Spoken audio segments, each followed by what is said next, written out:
Olá, eu sou Luma Soares e estarei com vocês, pais, mães e cuidadores, nesta sessão 5 do programa Eu Me Amo, Eu Me Cuido. A nossa conversa de hoje é sobre sexualidade e respeito à diversidade. Nas sessões passadas, nós falamos sobre direitos das crianças e dos adolescentes e também sobre a importância da família na preparação dos filhos e filhas para lidarem com a diversidade. Então agora eu te convido a deixar de lado a timidez e os tabus para nos debruçarmos sem pré-julgamentos sobre sexualidade na infância e na adolescência, assim como as suas diversas formas de expressão. A criança manifesta a sua sexualidade desde as primeiras experiências afetivas com a mãe, pois esta é uma condição humana e está presente em todas as fases da vida. Por isso, a criança passa naturalmente pela fase de exploração do próprio corpo, do corpo de outras crianças e por brincadeiras sexuais próprias de cada idade. É comum, por exemplo, que ela pergunte sobre as diferenças físicas entre meninas e meninos ou de onde vêm os bebês. Essa curiosidade não deve ser vista com reprovação pelos adultos, pois faz parte do desenvolvimento infantil. As respostas devem ser simples e na linguagem da criança. No entanto, crianças que apresentam um comportamento sexualizado incomum para a idade devem ser observadas com atenção pelas famílias, porque esse pode ser um sinal de exposição precoce a cenas de sexo ou violência sexual. É por isso que as mães, pais e os cuidadores devem acompanhar o acesso das crianças a programas de TV, internet, além de evitarem a exposição delas a ambientes erotizados, inclusive a músicas com mensagens obscenas e a comportamentos inapropriados de outros cuidadores ou familiares. A construção da sexualidade na infância é a base da expressão da sexualidade e das vivências sexuais na adolescência, que é um período de profundas mudanças físicas e psíquicas que levam à busca de uma parceria capaz de proporcionar intimidade emocional e sexual.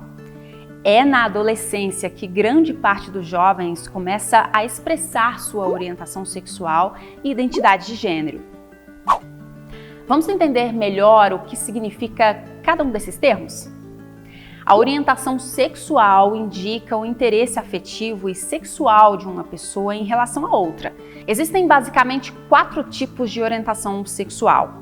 A heterossexual, que define as pessoas que se sentem atraídas afetiva e sexualmente pelo sexo oposto. A homossexual, que se refere a pessoas que sentem atração por outras do mesmo sexo.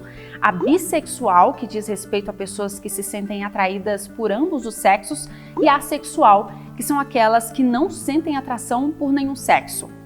Porém, não podemos confundir orientação sexual com sexo biológico.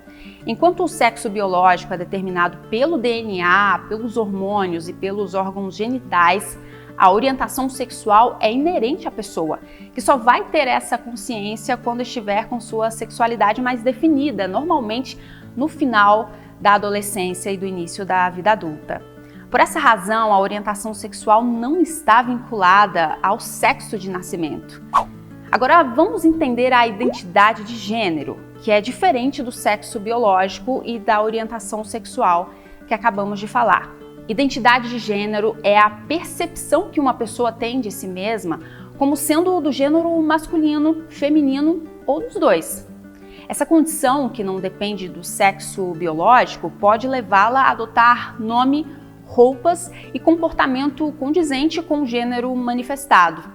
Essas pessoas são chamadas transgêneros ou somente trans. Um exemplo clássico são os travestis, que alteram sua aparência física e comportamento para expressar sua identidade de gênero. Essas características adotadas são chamadas de expressões de gênero e refletem a forma como a pessoa deseja ser reconhecida por sua família, pela sociedade e nos seus documentos. Eu quero finalizar explicando que nenhuma dessas expressões da sexualidade é considerada doença.